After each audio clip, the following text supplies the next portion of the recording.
Hey everyone, it's me again. We're gonna do another DIY today. Um, I'm thinking I have jalapenos, I've got some onion powder, things like that, some abundance of garlic. Let's do a hot sauce today. I'm thinking jalapeno hot sauce. Very basic, very simple. Obviously, it's not gonna be that spicy unless it's spicy to you, but it's not to me. So I've already prepared everything. What I have here is 12 jalapenos. Got some onion powder. You guys are going to need a blender. Obviously, some cooking oil. I love olive oil. Vegetable oil works as well. Throw that in the frying pan. Warm that up. Cut up your garlic. I did a rough chop. You can mince it if you want, but you're going to throw it in the blender anyways. And I've cut off the stems and the jalapenos in half to throw that.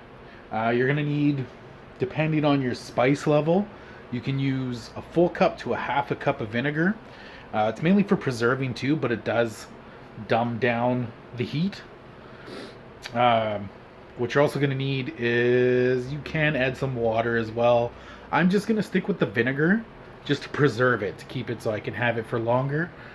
And other than that, yeah, let's get started. First things first, heat up your oil. And once it starts to get a little smoky, you want to saute your garlic and your jalapenos, I don't know, 5 minutes, give or take. After that, we'll go from there. So I'm going to get mine started, and then I'll show you the outcome of that. All right?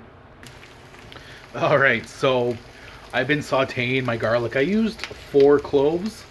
I mean, for me personally, it's never enough garlic. I guess for starters, you guys maybe want to use 1 or 2. I would have gone like 5 or 6 just because I love garlic that much. But here's an update. You can probably hear it popping. So you want it nice and sauteed.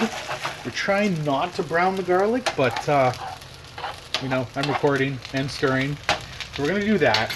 Then we're going to add, I'm going to add maybe a tiny bit of water just to let that simmer for maybe another 5 minutes. You want it on medium heat because you don't want to burn anything, right? So I'm going to throw that in. Then I'm going to throw the vinegar in there, throw it all in a blender, blend that up, and I'll show you the end result. It's that friggin' easy, guys. I mean, who the hell needs to go to a store? You got a garden? Use what you got, right? So I'll be back with you guys in just a sec. I figured while I have that simmering with a little bit of water, a little bit of vinegar, I'm going to let that cook down. I added some salt. You don't need much, just like, I'm going to say a couple teaspoons, basically a pinch. And I threw in some onion powder because I didn't want to dice up the onions. You would get a better flavor probably, but this is just quick and easy. I figured while it's simmering, enjoy a glass of the homemade red while we wait. It's, you know, 5-10 minutes. Sometimes, depending on the batch, 15 to 20. I'm using 12 jalapenos, so I figure 10 minutes. If you're going to use, you know, 15 to 20, 25, I'd give it 20 minutes or so. Anyways, guys, I'm going to enjoy the red.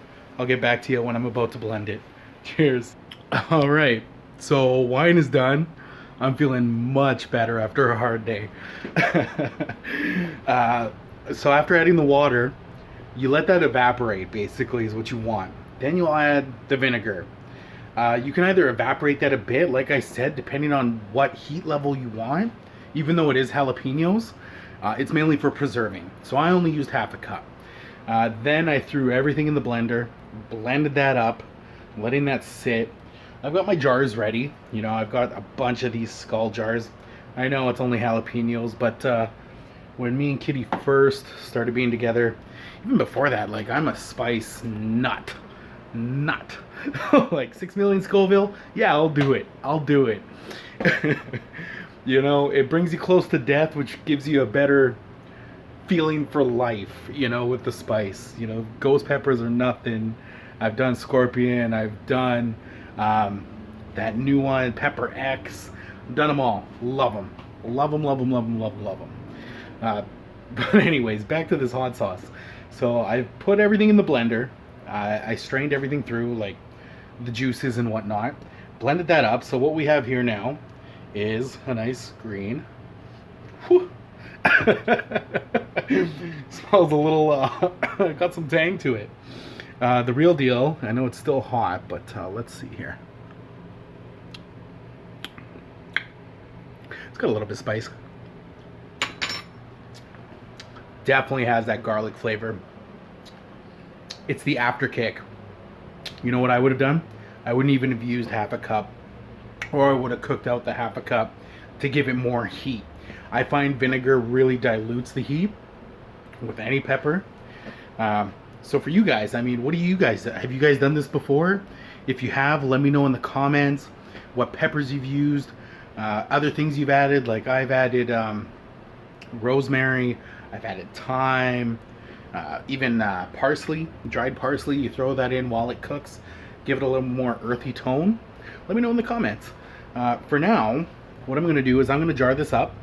I'm going to let it sit for at least a couple days before I really taste it. Let the flavors infuse in themselves. So you guys are going to want to do that. Pardon the camera. I know there's that glare. Kitty told me it was my camera. I needed to clean it. No. My phone is busted all over. It's the crack is right in the camera. So all this light you see, guys, is reflecting. Other than that, I was also thinking, what do you guys think? Should I come off next time? I'm gonna cook an Italian dish. I'll come off with that Italian accent, Hello everybody. It's a very good program. Today we're gonna cook something very nice. That very stereotypical thing. Let me know, just for shits and giggles. Anyways, guys, I hope this helped. If you have any questions, always shoot me a message. I'm always available. I'm always there for you guys. I'm always there for myself. Have a good one, and we'll talk to you guys soon. Bye.